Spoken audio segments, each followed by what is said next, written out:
दास खान पठान, युवा प्रमुख, गुजरात प्रदेश AIMIM। पिछले एक हफ्ते से हम देख रहे हैं पूरे देश के अंदर एक बवाल मचा हुआ है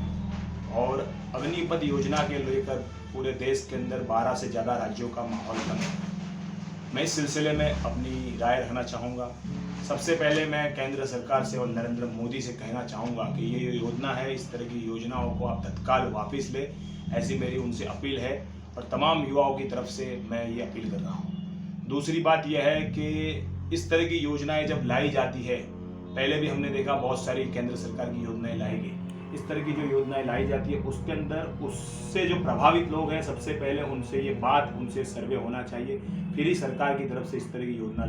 लानी चाहिए, ऐसा मेरा खुद का ख्याल है। दूसरी बात यह है कि अग्निपथ योजना के अंदर जो अग्निवीर है उन लोगों को सिर्फ 4 साल के लिए उनका कार्यकाल रहेगा और 4 साल के बाद उनको रिटायरमेंट दे दिया जाएगा। उसके बाद ना उनके पास दूसरी कोई सरकारी उनको लाभ मिलेगा, ना ही उनको पेंशन मिलेगा, ना ही उनको दूसरी जो सुविधाएं जो सरकार द्वारा दी जाती है वो दी जाएगी। तो ये सभी जो चीज़ें करने में आ रही है, इन सब का मैं भी खुले तौर पर सरकार का विरोध करता हूँ और मैं वो अग्निवीरों के साथ हूँ और उनके समर्थन में हूँ। इस तरह की जो योजनाएं हैं वो मुझे थोड़ा समझ में नहीं आ रही है। सबसे पहली बात यह है कि जो 17.5 साल के बाद अगर कोई अग्निवीर अगर इस योजना के अंदर अगर मान लो कि सरकार के साथ और हमारे देश की सुरक्षा के लिए, अपनी लड़ाई के लिए अपनी जान न्यौछावर करने की बात कर रहा है और इस तरह के अंदर वो लड़ाई में जा रहा है, तो सोचने वाली बात है कि 4 साल के बाद रिटायरमेंट क्यों, और उसके बाद उसको घर बैठ जाएगा अगर 4 साल के बाद, तो उसके बाद वो कैसे अपना जीवन गुजरान चलाएगा। उसके बाद वो क्या करेगा कि 17.5 साल की उम्र के बाद 21 साल की उम्र के अंदर उसकी पढ़ाई लिखाई का जो वक्त होता है, उसका ग्रेजुएशन का जो टाइम होता है, वो सब कुछ छोड़ छाड़ कर अगर वो देश के लिए अपनी ज़िंदगी न्यौछावर करने के लिए तैयार है, तो उसके साथ ये खिलवाड़ क्यों किया जा रहा है, सबसे बड़ा ये सवाल है।